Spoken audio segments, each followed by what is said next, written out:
Good morning student. तो बच्चों कल हम लोग जो पढ़ रहे थे उसमें हमने पढ़ा था बीम के स्टेप के बारे में कि अगर बीम का क्वेश्चन लगाना होता तो कैसे हम लगाते हैं। तो हमने वहाँ पे एक मेथड, हमने आपको दो मेथड बताए हैं, दो मेथड से इसको सॉल्व करना बताए हैं। बस अंतर क्या है कि वहाँ पर हम क्या करते हैं कि पहले हम क्या करते थे, यहाँ जो करते थे वो संपूर्ण भार निकालते थे। सबसे पहले संपूर्ण भार मतलब टोटल वेट निकालते थे। फिर टोटल वेट निकालने के बाद हम क्या करते थे, फिर उसको हम पर मीटर में चेंज करते थे कि पर मीटर पर कितना भार आ रहा है।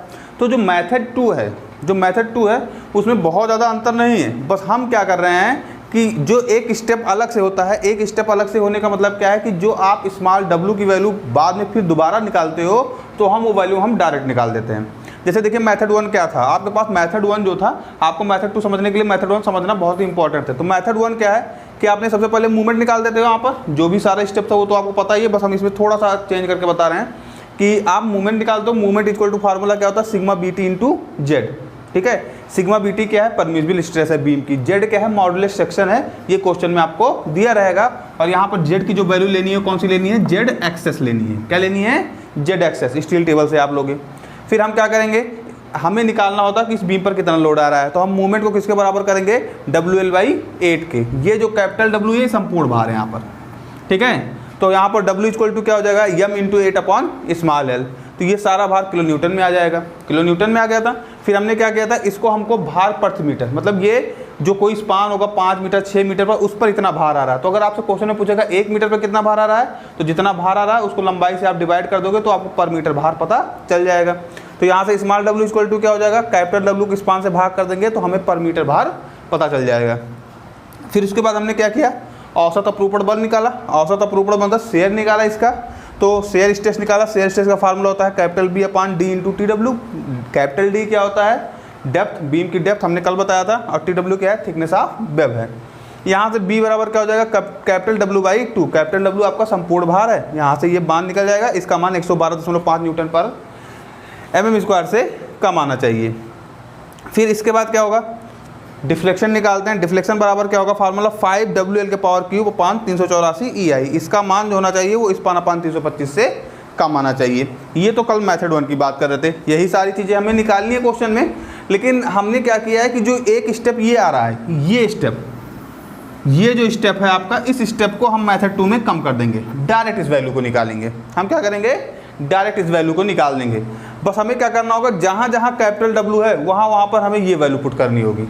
जहाँ जहाँ, बस कोई अंतर नहीं। अगर आप स्पेस से भी क्वेश्चन लगाओगे तो सॉल्व हो जाएगा। बस क्या होगा कि हम जो ये वैल्यू बाद में फिर से दोबारा निकालते हैं, मतलब संपूर्ण भार आने के बाद, टोटल वेट आने के बाद फिर हम क्या निकालते हैं, भार पर मीटर मतलब लोड पर मीटर निकालते हैं। वो वैल्यू यहीं से निकल जाएगी, डायरेक्ट निकल जाएगी। बस एक स्टेप कम हो जाता है और आसान भी हो जाता है, कैलकुलेशन भी आसान हो जाता है। आपको बार बार ज़्यादा कैलकुलेशन करनी नहीं पड़ती है।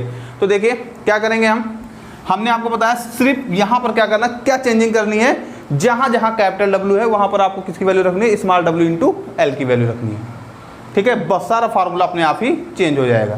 तो देखिए रखते हैं। सबसे पहला आपका m इक्वल टू फार्मूला क्या है, ये तो जैसा है वैसा ही रहेगा, into sigma BT into Z axis. ठीक है, ये हो गया। फिर हम यहाँ पर सिर्फ चेंज कर रहे हैं, m इक्वल टू फार्मूला क्या रख देंगे, जहाँ कैपिटल W है वहाँ पर हमने क्या रख दिया, स्मॉल w। तो यहाँ पर फार्मूला क्या हो जाएगा, स्मॉल w इंटू L, और फिर एक L तो था ही, अपॉन 8 हो गया। तो यही फार्मूला चेंज होकर क्या बन गया आपका, WL² अपॉन 8। तो आपको ये स्टेप नहीं फॉलो करना होगा क्योंकि आपने यहाँ पर डायरेक्ट स्मॉल w की वैल्यू निकाल सकते हैं। तो स्मॉल w इक्वल टू क्या हो जाएगा, m इंटू 8 अपॉन L²। अब आपको एक स्टेप कम हो गया। फिर आप यहाँ क्या करोगे, तीसरी की वैल्यू होती है टाउ VA की। तो टाउ VA बराबर क्या होता है, capital B upon D into TW। अब यहाँ पे क्या करोगे, V इक्वल टू फार्मूला क्या होता है, कैपिटल W। अब कैपिटल W की जगह जब हम ये वैल्यू रखेंगे तो कैपिटल V का जो फार्मूला किसमें चेंज हो जाएगा, स्मॉल w इंटू L/2 हो गया। यहाँ से वैल्यू, सारी वैल्यू रख दोगे, निकल आएगा। फिर 4 देखिए, यहाँ पर स्टेप क्या हो जाता है, डिफ्लेक्शन इक्वल टू फार्मूला हो जाएगा 5 कैपिटल W की जगह अगर हम स्मॉल w इंटू L रखेंगे तो क्या हो जाएगा, देखिए हमने कैपिटल W की जगह क्या रखा, स्मॉल w इंटू L, और पहले से ही एक L³ था आपके पास, अपॉन 384 EI। तो ये जो फार्मूला हो गया ये चेंज होकर क्या बन गया, एल का अगर एल क्यूब से मल्टीप्लाई होगा तो यही फार्मूला सिर्फ चेंज हो जाएगा किसमें, एल के पावर 4 में। ये होगा, इसका मान जो होना चाहिए वो आप जानते हैं स्पान अपॉन 325 से कम आना चाहिए। ठीक है, आएगा कम। तो आप देख रहे हैं कि यहाँ पर कि हमने इस फार्मूले को इसमें चेंज किया और हम इसी मेथड को अप्लाई करेंगे। हो सकता है आपकी बुक में ऐसा मेथड मिले, सरन में ऐसा मेथड मिले, लेकिन हम जो क्वेश्चन लगाएंगे इस मेथड से लगाएंगे। अगर आपको इस मेथड से भी लगाना होगा तो आप लगा लीजिएगा, कोई दिक्कत नहीं होगी, कोई प्रॉब्लम आपको होने वाली नहीं है। तो इस प्रकार से जो क्वेश्चन लगाए जाएंगे वो आपके इस तरह से लगाए जाएंगे और हमें लगता है कि सबसे आसान मेथड है और बहुत ही आसानी से लग भी जाएगा। तो चलिए आज हम क्वेश्चन की स्टार्ट करेंगे और क्वेश्चन देखते हैं कि हमें क्या लगाना है। तो चलिए क्वेश्चन स्टार्ट करते हैं। ये फार्मूला आप नोट कर लीजिए, सारे जो फार्मूले हैं ये नोट कर लीजिए। इसको नोट करने के बाद हम क्वेश्चन को लगाएंगे। तो चलिए क्वेश्चन को लगाते हैं और देखते हैं कि क्वेश्चन कैसे लगते हैं। बहुत ही आसानी से क्वेश्चन लगेंगे, आप देखिएगा, इसमें घबराने की कोई बात नहीं है। और मैं ये कहता हूँ कि भी बहुत अच्छे से 10 नंबर आप पा सकते हैं, बहुत ही अच्छे से। बस थोड़ा सा कैलकुलेशन को ध्यान में रखिएगा, कैलकुलेशन ना गलत होने पाए बस। और यूनिट आप अगर ध्यान से देखेंगे तो आप देखेंगे कि यूनिट को कितनी आसानी से लगाया जा सकता है। देखिए हम इसमें क्वेश्चन को बता रहे हैं।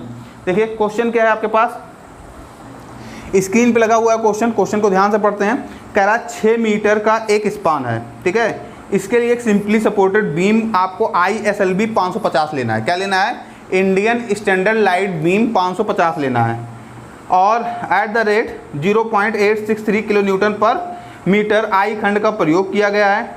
कह रहा अनुज्ञेय बंकन प्रतिबल मतलब सिग्मा BT का मान 165 इसने दे दिया है। कह रहा है इस धरन पर वहन किए जाने वाला सुरक्षित यूडियल लोड ज्ञात कीजिए, मतलब W ज्ञात करना है। और फिर कह रहा है इसमें उत्पन्न औसत प्रतिबल मतलब टाउ भी ये ज्ञात करना है, तथा कह रहा है विक्षेप मतलब डिफ्लेक्शन ज्ञात करना है। और ई का मान इसने दे दिया है 2 × 10⁵ न्यूटन पर mm स्क्वायर इन्होंने दे दिया है। इतनी चीज़ें हमें दी गई हैं, तो इतनी चीज़ों को हम लिखते हैं, गिवन डाटा में लिखते हैं और गिवन डाटा में देखते हैं कि जो चीज़ें हैं हमारे पास वो हम गिवन डाटा से ले लेते हैं, नहीं तो स्टील टेबल में है ही। तो चलिए इसी से शुरुआत करते हैं। तो ये आपका सॉल्व प्रॉब्लम है। तो प्रॉब्लम नंबर 1 है आपके पास, प्रॉब्लम 1 को हम सॉल्व कर रहे हैं। देखिए कितनी आसानी से सॉल्व होगा। सबसे पहले क्या देंगे हम, गिवन डाटा। तो चलिए गिवन डाटा लिखते हैं। अपने पास क्या क्या है, गिवन डाटा अपने पास क्या क्या है। सबसे पहले बात, एक बीम है अपने पास ISLB, कौन सी है, 550, ठीक है। अगर आपके आप सामने ये लिखा है तो आप यहाँ पर एक चीज़ और लिख सकते हो कि कैपिटल D बराबर, जो इसके आगे लिखा रहता है वो कैपिटल D है, हमने आपको पहले से बताया था। तो ये कितना हो जाएगा, 550 हो जाएगा, कोई प्रॉब्लम नहीं, हो गया ना। तो देखिए D हो गया आपके पास। उसके बाद आपके पास स्पान है, L का मान कितना दिया गया है, L का मान दिया गया है 6 मीटर। कितना दिया गया है, 6 मीटर। तो चलिए 6 मीटर ले लिया हमने। उसके बाद हमें क्या दिया है, सिग्मा BT का मान दिया है। सिग्मा BT का मान दिया है कितना, 165 न्यूटन पर mm स्क्वायर। अच्छा अगर ये ना दिया होता तो हम क्या करते, अगर हमारे पास ग्रेड होता तो हम 0.66 से मल्टीप्लाई कर देते उसके ग्रेड को, तो हमारे पास सिग्मा BT का मान आ जाता। अगर आपको नहीं पता है तो यहाँ पर आप क्या करिएगा, इसका जो मान निकालने का तरीका होता है वो होता है 0.66 FY। और मैं ये नहीं कहता हूँ, ये कहता है IS 800/1984 का कोड। जैसे हमने RCC में कोड लगाया था ना, कौन सा याद होगा, हाँ कौन सा, IS, ठीक है। IS हमने कौन सा लगा रहे थे, 456/2000 का। तो वैसे ही यहाँ पर एक कोड लगता है, कौन सा कोड, IS 800/1984 का एक कोड लगता है। तो आप ऐसे लिख सकते हैं, कोड के थ्रू हम ले रहे हैं। तो अब इसके बाद क्या करते हैं, यहाँ पर और कोई चीज़ हमें पता है, शायद पता है। ई का मान इन्होंने कह दिया है कि क्या है, 2 × 10⁵ न्यूटन पर mm स्क्वायर। अगर आपको नहीं दिया जाता क्वेश्चन में तो आप जानते हैं कि जो बीम में लगी हुई स्टील होती है उसकी इलास्टिसिटी जो होती है वो 2 × 10⁵ होती है, प्रत्यास्था कहते हैं उसे, ठीक है। क्या कहते हैं, प्रत्यास्था। तो 2 × 10⁵ होती है ई का मान। तो इतनी चीज़ें हो गई अपने पास। तो चलिए अब आगे की बात करते हैं, लगाने की कोशिश करते हैं। स्टेप 2, स्टेप 2 में अगर हम चले जाएँ तो स्टेप 2 यहाँ पर देखते हैं। स्टील टेबल ले लीजिए, स्टील टेबल में आपके पास चले जाएगा। स्टील टेबल में देखिए स्क्रीन पे लगा हुआ है। स्टील टेबल में हमें जो जो मान चाहिए होंगे वो ले लेंगे हम। हमने आपको बताया था कि इसका भार तो पहले क्वेश्चन में ही दिया गया है 0.863, ठीक है। तो यहाँ पर इसका स्वयं का भार जो बीम लगी है ISLB 550, ये कितना वेट लेती है, तो इसका वेट है, तो यहाँ पर इसका वेट, इसके वेट से तो कोई मतलब है नहीं, इसके वेट से मतलब इतना है कि इसको लिख लेते हैं 0.863 किलो न्यूटन पर मीटर, ये लोड है इसका। फिर उसके बाद क्या दिया है स्टील टेबल में, कैपिटल डी तो हम पहले ही लिख चुके हैं। इसकी वेब की मोटाई दी गई है, ठीक है, थिकनेस ऑफ वेब दिया गया है। थिकनेस ऑफ वेब का जो मान है वो दिया गया है स्टील टेबल में कितना, 9.9 mm। कितना दिया गया है, 9.9 mm। स्टील टेबल में जितनी चीज़ें हैं आप सारी चीज़ें लिख लीजिएगा, आप सारी चीज़ें लिख लीजिएगा। इसमें जो यूज हो रही है मैं वही लिख रहा हूँ, लेकिन आप सारी चीज़ें लिख लीजिएगा। थिकनेस ऑफ वेब भी लिख लीजिएगा, थिकनेस ऑफ फ्लेंज भी लिख लीजिएगा। इसमें देखिए आई एक्सेस आई का मान दिया, लेकिन हमें सिर्फ आई एक्सेस रखना है। क्यों आई एक्सेस रखना है, क्योंकि बीम में हम ये सेक्शन यूज करते हैं ना ऐसे हॉरिजॉन्टल, तो ये कौन सा सेक्शन होता है, एक्स, तो इसलिए हम कौन सा वैल्यू इसमें रखेंगे, आई एक्सेस की वैल्यू रखेंगे और किसी वैल्यू रखेंगे जेड एक्सेस की। ना तो हमें आई वाई की जरूरत पड़ेगी और ना ही हमें जेड वाई की जरूरत पड़ेगी। तो हमें जो वैल्यू देखनी है स्टील टेबल में किसी देखनी है आई एक्सेस की और जेड एक्सेस की, इन दोनों की जरूरत पड़नी है। बाकी हमें कोई जरूरत नहीं पड़नी, लेकिन आप लिखने के लिए स्टील टेबल की सारी चीज़ें लिख लीजिएगा। स्टील टेबल में आपके देखिए दिया गया है, तो ये सारी चीज़ें लिख लीजिएगा, जो भी चीज़ें दी गई हैं इसमें सारी चीज़ें उतार लीजिएगा, जो जरूरत पड़ेगी उसको हम लेते रहेंगे। तो यहाँ पर जरूरत हमें जिन चीज़ों की आई एक्सेस की है, आई एक्सेस है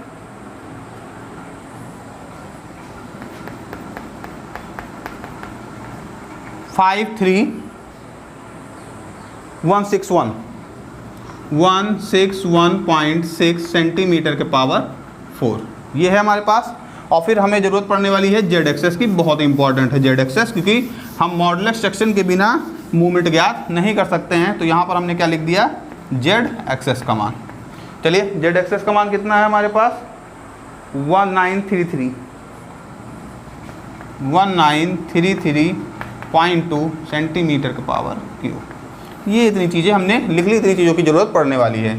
तो स्टेप 2 हो गया, स्टील टेबल से हमने सारी चीज़ें ज्ञात कर ली हैं। अब हमें सारी चीज़ें ज्ञात करनी है।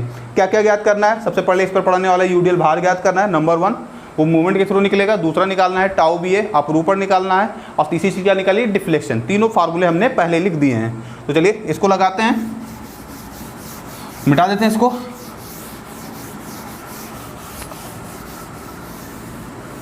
कैलकुलेशन देखिए, कैलकुलेटर से आप लोग करते रहिएगा, हम यहाँ पर लिखते हैं। सबसे पहला क्या है हमारे पास, हम सबसे पहले चले जाएंगे मूवमेंट पे। मूवमेंट इक्वल टू फार्मूला होता है सिग्मा BT इंटू जेड, ठीक है। सिग्मा BT का मान कितना था हमारे पास, 165 इंटू जेड का मान हमारे पास कितना है, 1933.2। तो चलिए कैलकुलेट करते हैं मूवमेंट का मान। मूवमेंट का जो मान आ जाएगा वो आ जाएगा 318.98 किलो न्यूटन पर मीटर में चेंज कर लिया इसको हमने, ठीक है, किलो न्यूटन पर मीटर में चेंज कर लिया। तो चलिए ये हो गया ना हमारे पास, किलो न्यूटन पर मीटर में चेंज कर दिया। अब इसके बाद क्या आएंगे हमारे पास, कैलकुलेशन कर लेंगे ना। ये अगर नहीं जानते हैं तो इसको ऐसे करिएगा, यूनिट आप इसकी क्या होती है, ये न्यूटन में है ना, ठीक है, ये न्यूटन, फिर पर mm स्क्वायर होगा, कोई प्रॉब्लम नहीं ना, इनटू ये इसकी यूनिट है 165 न्यूटन पर mm स्क्वायर हो गया। इसकी यूनिट क्या है बेटा, देखिए सेंटीमीटर के पावर क्यूब। तो सेंटीमीटर के पावर क्यूब को जब चेंज करेंगे तो 10 के पावर इंटू 10 के पावर इंटू 10 के पावर 3 ना, 1 सेंटीमीटर और 10 mm, 1 सेंटीमीटर और 10 mm, 1 सेंटीमीटर और 10 mm। यहाँ पर 3 सेंटीमीटर है तो तीनों को हमने mm में चेंज किया, तो ये तीनों किस में हो गए, ये तीनों हो गए mm और का mm का तीनों बार मल्टीप्लाई करें तो mm क्यूब बन गया।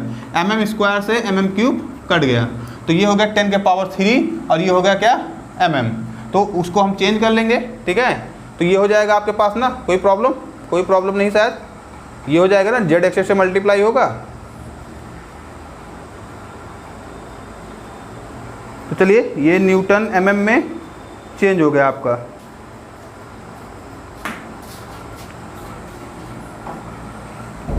न्यूटन mm में चेंज हो गया, तो ये मान अगर हम डायरेक्ट चेंज करें किलो न्यूटन पर मीटर में चेंज कर सकते हैं। न्यूटन को अगर आपको चेंज करना होगा तो आप क्या करेंगे, यहाँ पर 10 के पावर क्या हो जाएगा, ये हो जाएगा 10 के पावर 3 ना, और ये भी क्या हो जाएगा 10 के पावर 3, लेकिन 1/, में तो ये क्या होगा 10 पावर 6 से जब भाग करेंगे तो ये सारा मान आ जाएगा।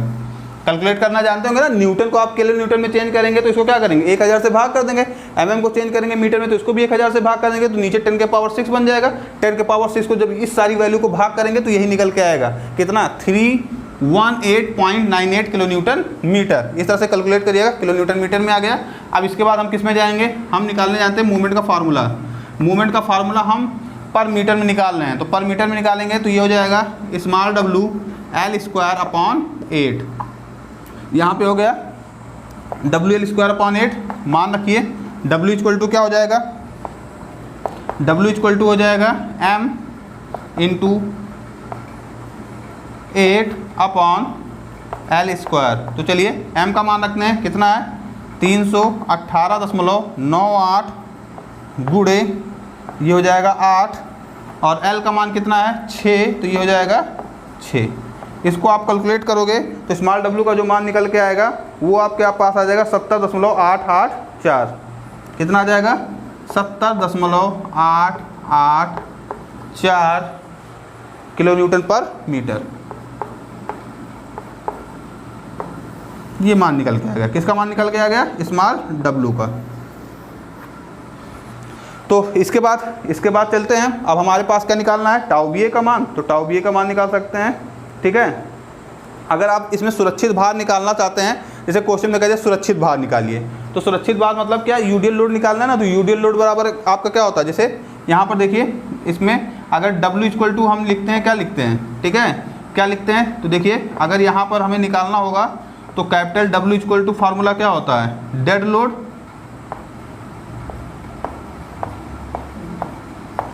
और प्लस लाइव लोड। अगर क्वेश्चन में आपको लाइव लोड निकालने के लिए क्या करेगा, तो आप क्या कर निकालोगे, जैसे कह रहा है सुरक्षित भार कितना, तो ये live load equal to formula क्या हो जाएगा, लाइव लोड इक्वल टू हो जाएगा capital W minus dead load. हो जाएगा ना, हो जाएगा। तो W इक्वल टू पहले ही आपको दिया गया था कितना 70.884 है, यहाँ पर कितना है 70.884 माइनस इसका स्वयं का भार कितना है, जो किसी भी स्ट्रक्चर का स्वयं का भार होता है उसे ही डेड लोड कहते हैं। तो डेड लोड कितना है 0.8863 किलो न्यूटन है ना, ये कोई प्रॉब्लम नहीं ना, किलो न्यूटन पर मीटर इसमें भी है, किलो न्यूटन पर मीटर इसमें भी, तो दोनों की यूनिट सेम है तो घट जाएगा। तो 70 में से 0.863 घटाएंगे तो आपके पास जो लोड निकल के आएगा वो आ जाएगा आपके पास 70 किलो न्यूटन पर मीटर। कितना आ जाएगा 70 किलो न्यूटन पर मीटर।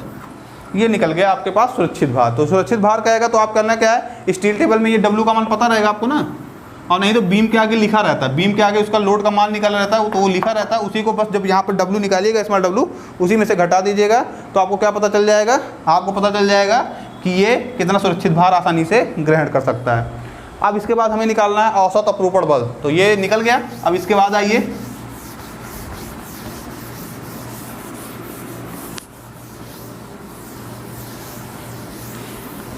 सारी चीज़ें दी गई हैं, तो चलिए निकालते हैं टाउ बी ए का मान। टाउ बी ए बराबर क्या होता है फार्मूला, हमने आपको बताया था स्मॉल w इंटू L/2, यही फार्मूला होता है स्मॉल w इंटू L/2।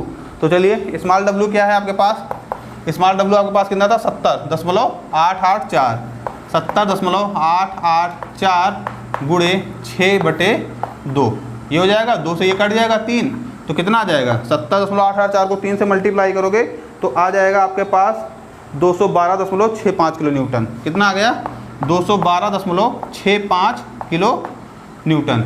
सारी वैल्यू उठा के टाउ बी ए के फार्मूले में रख दीजिए। तो ये होगा B का मान होगा, तो टाउ बी ए बराबर जो वैल्यू होती है वो होती है B/D इंटू TW। अब ये B का मान है, ये B इक्वल टू है WL/2, तो यहाँ पर सारा मान रखिए। V का मान आपको पता ही चल गया है कितना है 212.65, और नीचे कितना है D का मान कितना है 550, और TW का मान आपने लिखा था कितना 9.9। ये किलो न्यूटन में है और ये सारी चीज़ें mm स्क्वायर में है, तो ये हो जाएगी mm का गुणा mm से होगा तो ये mm स्क्वायर में चेंज हो जाएगा। तो चलिए किलो न्यूटन को न्यूटन में चेंज कर लें, ये हो जाएगा 10 के पावर 3 न्यूटन। किलो न्यूटन को जब चेंज करेंगे तो 10 के पावर 3 न्यूटन, तो ये सारा मान किस में चेंज हो गया, न्यूटन पर mm स्क्वायर में। कैलकुलेट करिए 212.65 को 550 गुणे 9.9 से मल्टीप्लाई करके भाग कर दीजिए, तो इसका जो मान निकल के आएगा वो आ जाएगा 39.05। कितना निकल के आएगा, 39.05।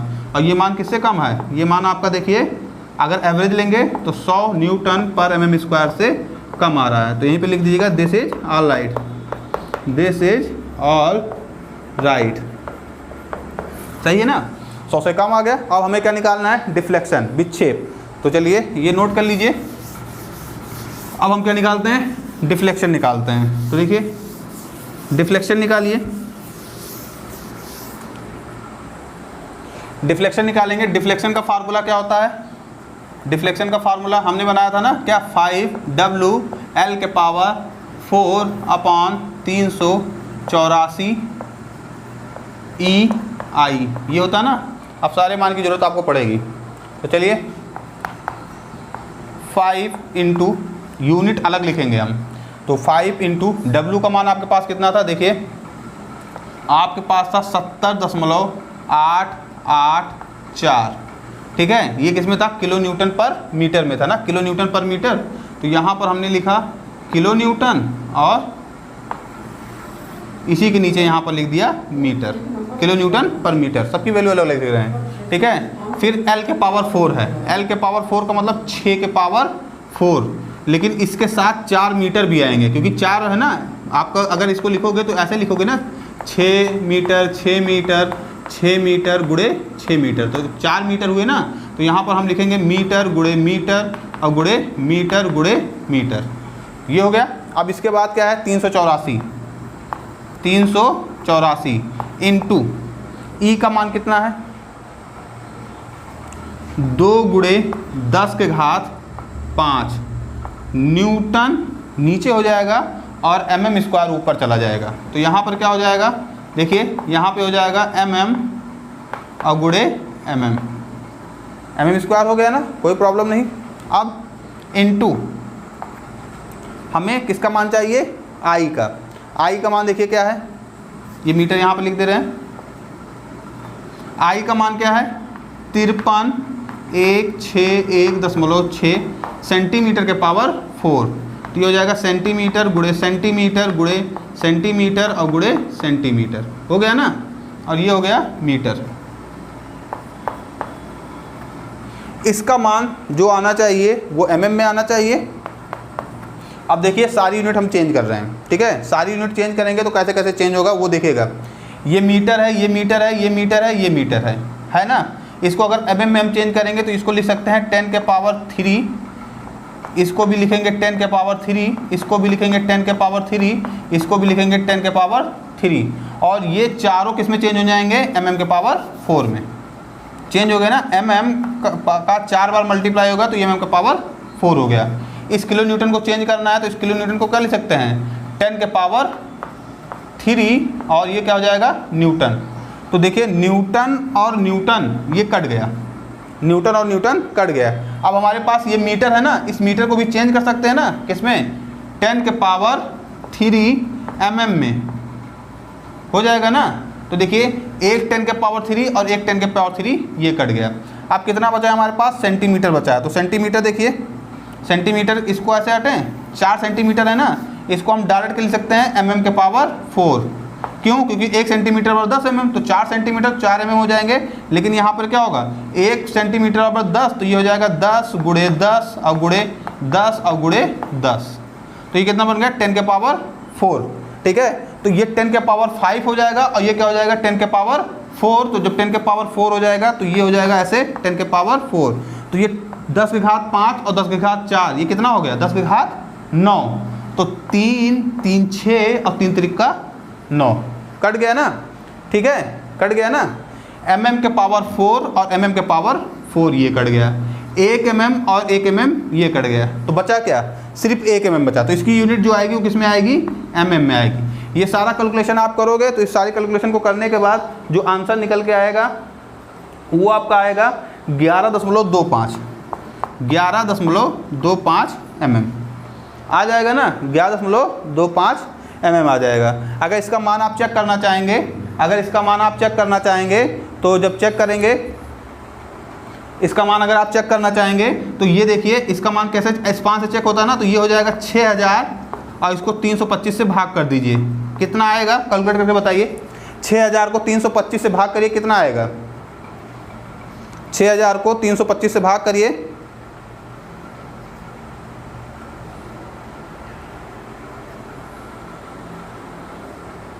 18.46, कितना आया? 18.46। और ये कम है ना, 11.25 से कम है, तो 18.46 आ गया आपका, तो इसका मतलब ये भी सही है। तो ये हो जाएगा दिस इज ऑल राइट। तो इस प्रकार से देखिए, यहाँ पर देखिए कैलकुलेशन था सिर्फ यूनिट का, तो यूनिट को बहुत ध्यान से चेंज करिएगा जिससे कि आपका आंसर गलत ना होने पाए। जितना ही यूनिट आप चेंज करना जानते हैं, सारी चीज़ें हमने चेंज करके बता भी दी हैं, तो आप आसानी से चेंज करिएगा। यूनिट को यूनिट के साथ लिखिएगा तो आप चेंज कर ले जाएंगे। तो इस प्रकार से देखिए जो बीम का न्यूमेरिकल है वो कितनी आसानी से सॉल्व होता है, और ये क्वेश्चन 10 बार हर साल आता है, तो इसलिए ये 10 नंबर का क्वेश्चन है। आसानी से आप इसको लगाइएगा और सॉल्व करिएगा। कल नेक्स्ट हम आपको एक क्वेश्चन और भी बताएंगे, इसके बाद डिजाइन केस बताएंगे और ये बीम का क्वेश्चन खत्म हो जाएगा। तो आज के लिए बस इतना ही, इस क्वेश्चन को लगाइएगा आप ध्यान से। कुछ क्वेश्चन हम आपको यहाँ पर दे दे रहे हैं, तो देखिए ये स्क्रीन पर 2 क्वेश्चन है, इस 2 क्वेश्चन को आप सॉल्व करिएगा। एक क्वेश्चन है आपका, कह रहा है एक ISHW 500 है और 0.952 किलो न्यूटन का है, 7.5 मीटर की लंबाई है। कह रहा है इस पर लोड ज्ञात करिए, ठीक है, और उत्पन्न बंकन प्रतिबल, औसत प्रतिबल और विक्षेप ज्ञात करिए। तो ये ज्ञात करना है, आसानी से इसको ज्ञात करिएगा, कोई प्रॉब्लम नहीं आएगी। तो ये क्वेश्चन है, ये 2 स्क्रीन पे लगे हुए हैं, इस क्वेश्चन को आप सॉल्व करिएगा, और नहीं आएगा तो आप हमें कमेंट सेक्शन में कमेंट करिएगा। तो आज के लिए बस इतना ही। Thank you very much.